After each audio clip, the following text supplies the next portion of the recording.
Welcoming everybody to Believe in Chargers. That's Lorenzo Neal. I'm Borna. Nazari. It feels like yesterday, Lo and I were sulking over that lost playoff game against the Jags. But again, it's a new dawn. It's a new day. And now it's time for NFL draft season. I know it's been a month or so, Lo, but how's life treating you, my good friend? You know what? It's great, Born. I miss you, my guy. I know, shoot, it's been a hectic year. Baseball season is on and cracking and kicking, and we seen friggin' college basketball was unbelievable, women's and men. San Diego, how about the dandy San Diego? They were a March Madness dandy, baby. They're a dandy, baby. They were friggin' fighting, made it all the way to the finals. I mean, I just think sports. What we have is sports. I mean, when the crazy world we live in, sports always kind of give you some reality or just give you that Yeah. escape. I freaking love sports. The NBA is rocking. You're watching the team. You look at Eric. I've been watching friggin' Sacramento, the Kings. They used to It's call them. roaring at They Golden One Center. Sacramento is on fire. How about Mike Brown leaves the Warriors? He knows those men. Everyone on that team loved Mike Brown. They love what he brought to the team, and now he's over there. Now he's going against the Warriors, and Yeah. so it feels great. It's interesting. So I'm pulling for either team. It really doesn't matter. But I wish those two teams wouldn't have been playing the first round. Absolutely. And speaking of the first round, it's pretty unbelievable. We have the NFL draft, coming up here very shortly. And I think this comes at a time for the Los Angeles Chargers where there is a lot of needs for this team. And a few of them, I guess we can start with the first one is, there's two glaring needs for me. Number one is tight end. And number two is that edge position. So with the Chargers at the tight end scenario, Low, here's kind of the deal. They haven't really had a bread and butter OG notorious tight end since your guy Gatesy. And it's been a very long time. And I think I'm curious to hear your thoughts on the impact value of tight end in football because you I have think guys like George Kittle, Mark Andrews, Kelsey, but after that, there's a drop off. Is it worth significantly investing first round capital in a tight end? If you can find a guy like Kelsey, and look where the Niners found George Kittle. Hey, diddle, diddle, Kittle down the middle, fourth round, third round. So it wasn't like they gave up a lot of draft capital to get him. So sometimes you can find a sleeper. Take Antonio Gates, for instance. I was there with Gatesy when he came from Kent State. He was on the basketball team, for heaven's sake. Borna, he didn't even play football at Kent State. I remember just watching this kid when he was at COS, College of Sequoia, right here in Visalia, California, playing basketball. The kid hadn't played football since high school. Wow. And look at a Hall of Famer. Look what he did with the Chargers. Come in as a tight end. Guy comes on practice squad, and he goes on to be a Hall of Famer, all pro tight end. So I don't know. I know the Chargers are high on Notre Dame's tight end. A junior that's coming out, Michelle Myers. And it's going to be interesting to see, what happens. Is that type of guy? I don't know. But if he's a junior coming out, he must have some pretty strong indications, he and his agent, that there's some teams that are going to get after him, because as a junior, it's very rarely you're not coming out if you're not first or second round. Yeah, and I think this Michelle Meyer guy has to be some huge prospect if you're going to go in the first round. And you make up a good point about tight ends. There's another guy named Sam Laporta, from Iowa, who's projected to go in the back end of the second round. There's been two universities who have just been pumping out tight ends. One's the University of Iowa, the other's Penn State. There is some substance to that. If there's a kid who's going to Iowa, I'm going with that track record. I don't know George Kittle. Where did he go to school? I thought he went to Iowa. Yeah, Kittle's an Iowa guy. Iowa, exactly. So Purdy's an Iowa guy. Purdy, yeah. So it's really interesting. I think Gesicki's another one of those guys. So it's very interesting to see kind of what happens at the tight end scenario. Now on the flip side for the Chargers, Low, you could also be arguing that they need another edge rusher. And for a few reasons. Khalil Mack's getting older. He's not under contract for a long time. Joey Bosa's good when he's on the field, but he's proven that, he's had some injury history. And Joey Bosa ain't getting any younger either. The Chargers could really consider using their first-round pick, Low, on an elite young edge rusher. What does that mean? Does that mean a guy like Miles Murphy from Clemson, who's a projected top pick? I don't know what they want to do, but where do you stand in terms of this team? If you're looking at edge rusher versus tight end, what are your thoughts on potentially looking at an edge rusher in the first round? Yeah, I look at Miles Murphy and you think about, I know Buffalo's picking at 27. They think that he might slide there, but if the Chargers want him, Do you trade back a couple picks and maybe pick him up later and maybe see if you can get something if just as long as you're in front of Buffalo. And so it's going to be interesting just to see what they're going to do. They have enough draft capital to get both. Can they trade at position and get back in that first round at 26 or 25 and just to see if they can get both? Because I think you do need both. I think, like you said, Bosa and Khalil Mack, let's face it. I mean, these guys, they're not spring chickens. Nope. They can get hurt because you're hybrid. They're playing a lot of plays and a lot of snaps. So injuries can happen. We saw Joey Bosa, how many injuries this guy's happened over his career.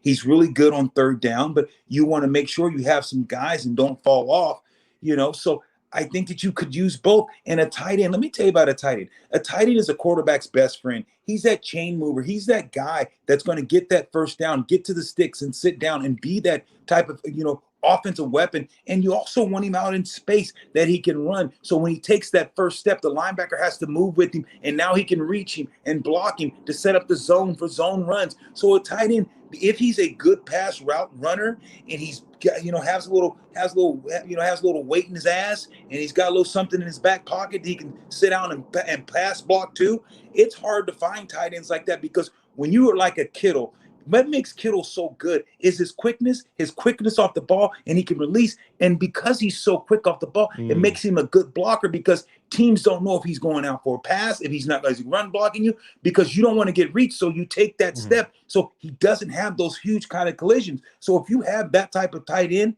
you got to spend some draft capital. I understand that, the tight ends you can get late. But do you want to take a gamble and experiment or just get a guy if he has those tangibles right now? You try to go get him. It's a really, really interesting question, Lorenzo Neal.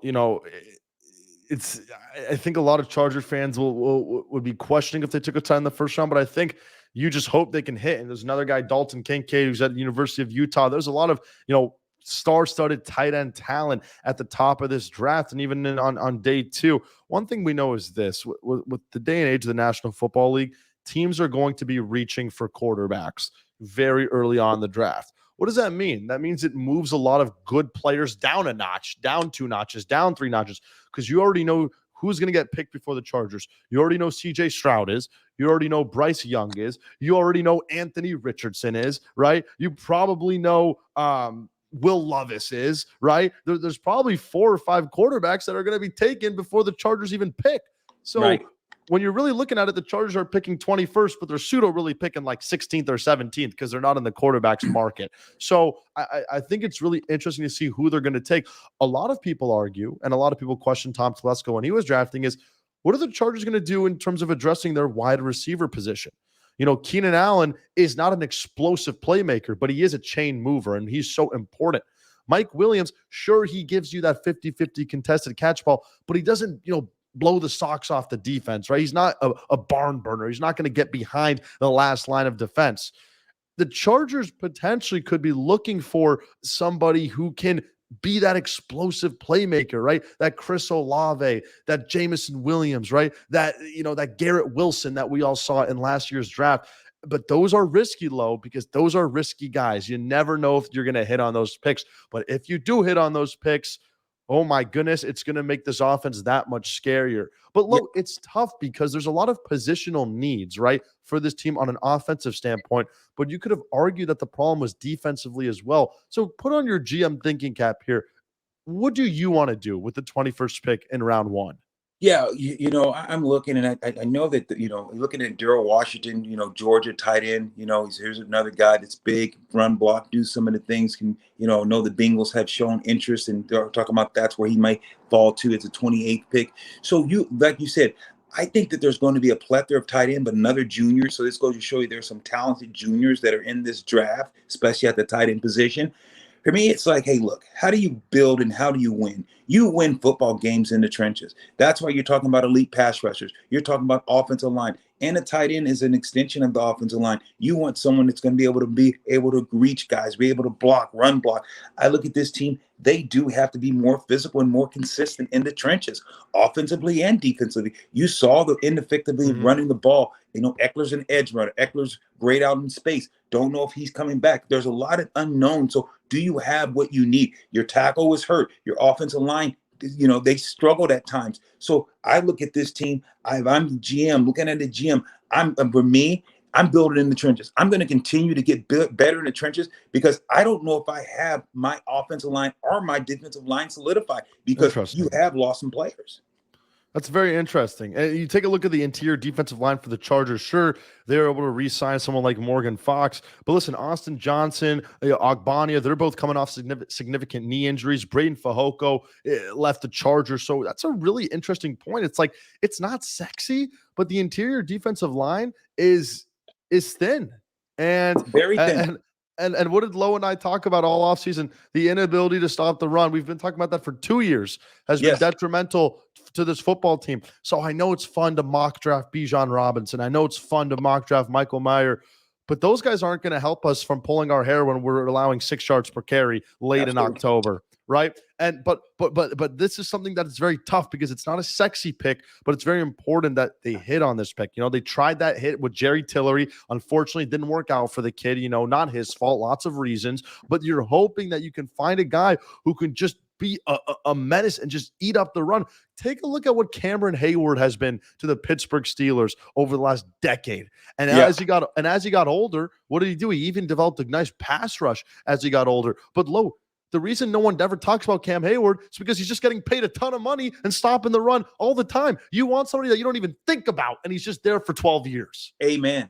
That analogy you just did, Borna, was beautiful because Cam Hayward, you look at and I loved his father, the great Ironhead Wade, played fullback, the same position. Who that say they're going to become Saints? He was at the New Orleans Saints. I loved Ironhead. But you look at Cam Hayward, the way that he stops, eats up space, the way he gets after the quarterback, he can control the defensive line. They have to double and triple team him. You're absolutely right. When you have a space eater, a guy that can play in a 3-4 or a 4-3, because a lot of guys can't play in a 3-4, three down linemen, 4 outs, 4 linebackers, and you at the center takes on guards and got to take on both guards and take off the center. So when you're playing that, where Cam Hayward play and still can make noise and be a wreck and be a havoc, that's saying something because a lot of teams go to a 4-down line. They go 4 down, a 4-3 because they really have 4 defensive linemen in there to kind of eat up some more space. But when you're the Steelers and you got a guy like Cam, he eats up space. And when you got a guy that dominant, you draft, you go ahead and you draft. And you look at this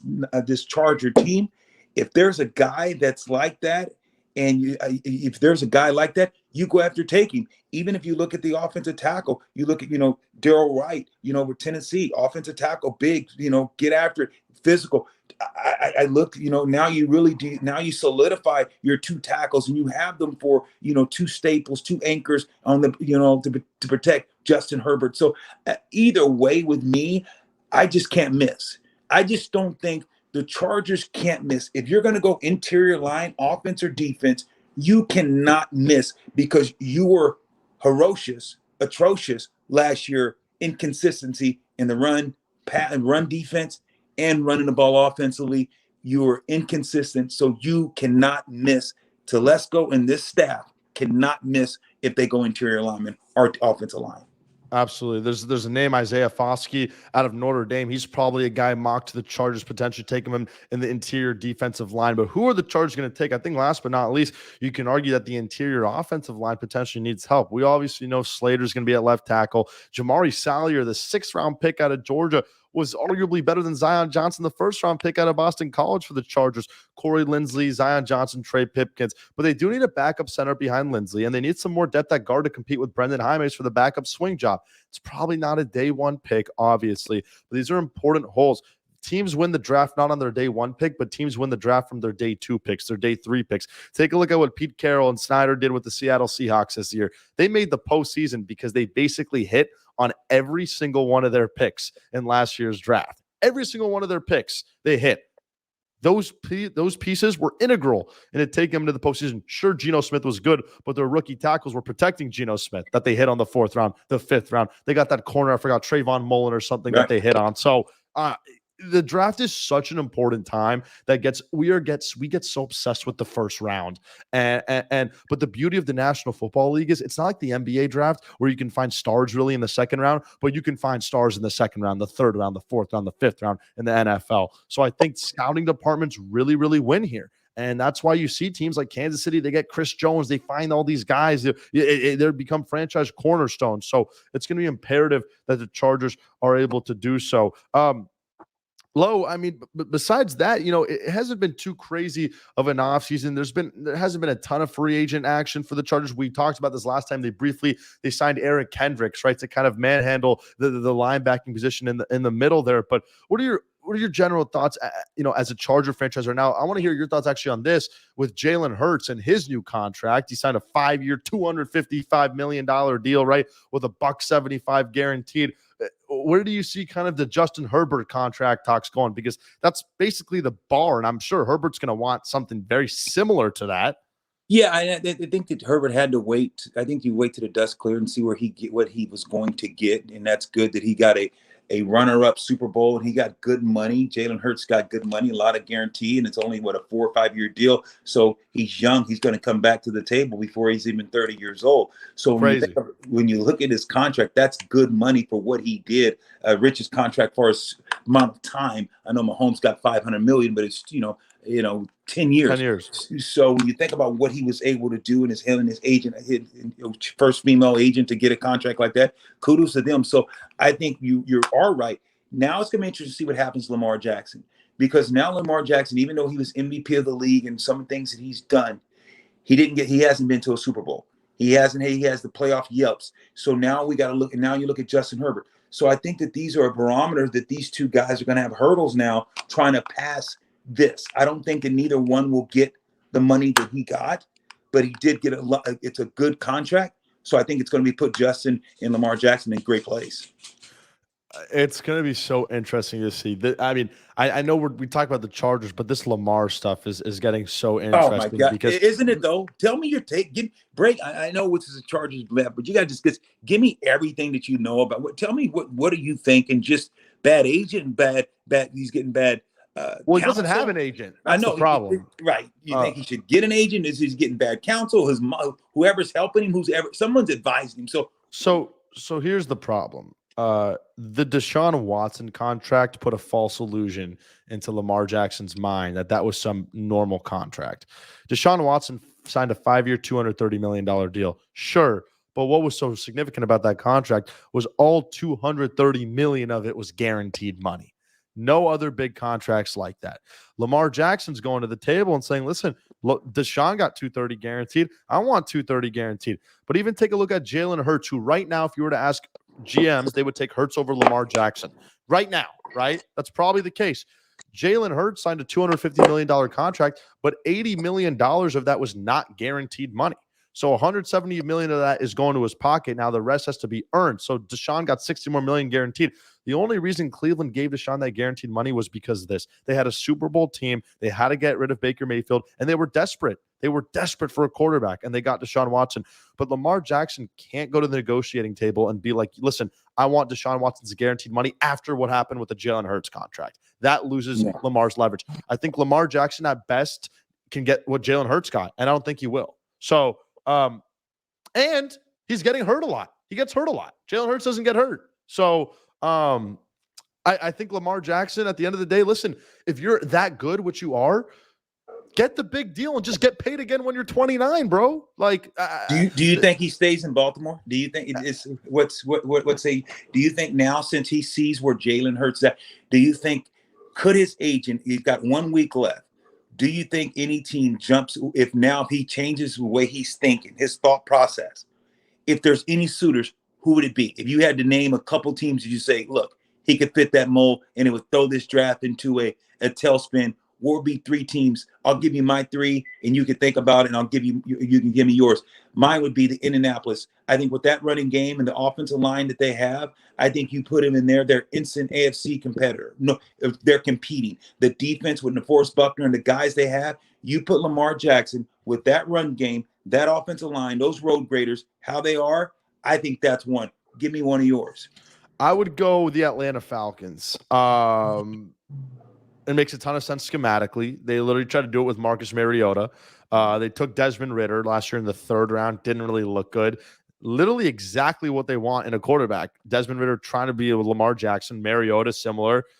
Lamar Jackson makes all the sense in Atlanta. Who's your second team? Yeah, my second team, and you know where I'm going with this, brother. I'm trading Trey. I'm getting rid of Purdy, and I'm bringing Lamar Jackson, and I'm giving him a 4-year deal. And I'll say, look, I'm not going to give you what Jalen Hurts, but I'm going to give you a little less, and I'll give you maybe 10 million less guarantee. But give me 4 years with Lamar Jackson. Here's the thing, here's the kicker, because he has that guy in the back, number 22. What's his name? Yeah. If he's even, he's leaving. McCaffrey, you put Lamar Jackson with McCaffrey, with his speed and his ability to read the zone, with Debo and all the flankers and all the movement, with Kittle, the tight end. Lamar Jackson loves tight ends. He's great with the tight end. Now you have Kittle, the play action. Hey, diddle, Kittle down the middle. You're talking about moving the pocket with Lamar Jackson. The backside becomes the front side because of the bootlegs. All the different things Lamar Jackson could bring to that offense with that much speed on the Niners. Give me the Niners. Oh, I'm fired up. Yeah, I'd say another team I would take a look at is the New England Patriots. I don't know how they feel about Mac Jones. I think a byproduct of that could be his lack of weapons. I also think a byproduct of that is Mac Jones just being a system quarterback. And I think, listen, whenever there's a chance to get a Lamar Jackson, I think you got to do it. Now, I have no idea what's happening in Baltimore. What I do know is that they just signed Odell Beckham Jr. Odell's got to know something. I don't think Odell would go sign with the Ravens if Lamar was going to leave. Then again, I don't know if Odell's just chasing the bag, and I don't blame him. They gave him $18 million for 1 year, and he didn't even play last year. So he may not even care who his damn quarterback is when he has 18 million reasons to smile. So I don't know. But yeah, I think it's super interesting to see what Lamar Jackson gets. Yeah. Listen, I would argue that Justin Herbert's going to want more than Jalen Hurts. I'm going to argue that because I would too. Because Justin Herbert, sure, he hasn't won a playoff game, but you can't compare these two situations. I mean, Jalen Hurts had the best offensive line in football. He had the best rushing attack in football. He had A.J. Brown, Devontae Smith, Dallas Goedert. Oh, and by the way, the best defense in football. Now, I'm not taking away from Jalen Hurts because he was sensational in his own right, but I hate playing this game. But you plug in Justin Herbert in Philadelphia, he has no more fingers for all the rings he's wearing on his fingers. So, I mean, like, it's like Justin Herbert, in my opinion, I'm not knocking on the Chargers low, but I don't think we've put him in the best position to be successful. Yeah, I think Herbert's a great quarterback. And like you said, I'm not going to, rain on, his parade because Herbert, he's shown that he can do it. He can carry a team. He's been everything for the Chargers, and he's been slight of sensational. At times, he tried to do too much. At times, you and I both said, hey, look, sometimes he, tries to carry the team when he doesn't need to and hope because of the fact they don't have enough around him. But Jalen Hurts, you look at the poise that he carries and the way that he commands and the consistency in which he plays and the way that his understanding and knowledge of the game and not necessarily living to fight on another day, not dangerous necessarily with the ball, like turnovers. I like the way that he protects the ball on a lot of things he does. He goes through his progressions. So I do like him a lot. It's going to be interesting because I don't know if the Chargers are going to give him more than then I think it's going to be comparable. I think that it should be very, very comparable because he's comparable. But then it's going to go also, and that's the thing that's going to hurt. And that's why if you had me bet, not saying that he's not better, not saying that I wouldn't take him over Jalen, but here's the issue you have to look at. When the agent and the team go to talk, he's going to say, well, I can't pay him more than this guy because look what he's done. And I know it doesn't make sense sometimes, and sometimes it's not right. But that's going to be the Chargers' bargaining chip. And there's one more team that I think Lamar Jackson, you're talking about where he could go. And that's, how about the Tennessee Titans, a team that you look at where he's at and how he plays. And that could be another team that I think would, because what they have at the quarterback position right now is not going to get it done. Wow. Interesting with Lamar Jackson. Listen, guys, at the end of the day, we shall find out what happens with the Los Angeles Chargers, Justin Herbert and company. What I do know is this: every single year, the price of quarterbacks increase. Yeah. That Patrick Mahomes contract is looking like a bargain already. And he's going to be not even a top 10 paid quarterback in 3 years. So I think the Chargers need to pay Herbert now before paying him in a year when the price goes up another 7 to 8%. You Agreed. have your guy. He is your guy. There are no questions. Justin Herbert is your quarterback. There is no excuse. They need to get it done, and they need to find a way. And listen, when you sign a franchise quarterback, it's difficult because, now you don't have money to allocate elsewhere. But Justin Herbert is the head of the snake of this franchise. They got to find a way. When will it happen? Would it happen before the season? Are you saying during the season or before the season or after? No, the season? it has to happen before the season. I don't want him going into year 5. Was it going to be next year, or year 4, year 5, if they don't have it done? Because this is 4. Yeah, he's going. Yeah, this is year 4. Crazy. They got to get it done. They got to get it done. Pay the guy. Hurts just got done. Who else needs to get done? Burrow's going to get more than Hurts, no doubt about it. I think Burrow's going to get more than Hurts, and I think Herbert is probably going to get slightly less than Hurts. So I would say Burrow. I would say Burrow's going to be first, and then I would say Hurts, and then Herbert, and then I don't know what Miami does with Tua, because when he was out there, he was very good. When he was out there, but they're not going to. They're not. This might be. I think that Tua will not. I believe, honestly, it's interesting. I know we're gonna wrap this thing up. I don't know if Tua will play after this contract. I don't think Tua is going to be one of those guys. People say, "Oh man, he got bad deal. That's wrong." You think he's going to retire? I don't think necessarily retire. I just think you're going to see people. There's not going to be a lot of teams lined up because of the injuries that he's had. I don't think you're going to have a very formidable market for Tua. Even if Tua takes Miami Dolphins and they do well next year and get to the playoffs and and they do the thing, I do not think Tua is going to get that, because I'm telling you, the images that you have of that guy laying on the field and the type of concussions that he'd had playing football, I just don't think a franchise. I don't think it has nothing to do with the size, the structure, and all that stuff. It has to do strictly on his injury, and I don't think a team and a franchise can risk $300-400 million on a quarterback that has concussion prone. I guess we'll find out, everybody. That's Lorenzo Neal. I'm Borna Nazari. Make sure you guys go check us out wherever you get your podcast, Spotify, Apple Music, Believe.com. We'll also have an NFL draft edition here in about a week or so after the Chargers select in the NFL draft. So lots to discuss. Justin Herbert contract soon. What's going on with Austin Eckler, Lamar Jackson, and of course, these rookie extensions coming up. So everyone, thank you so much for listening. Smash that like and subscribe button. We're signing out, everybody. Peace out.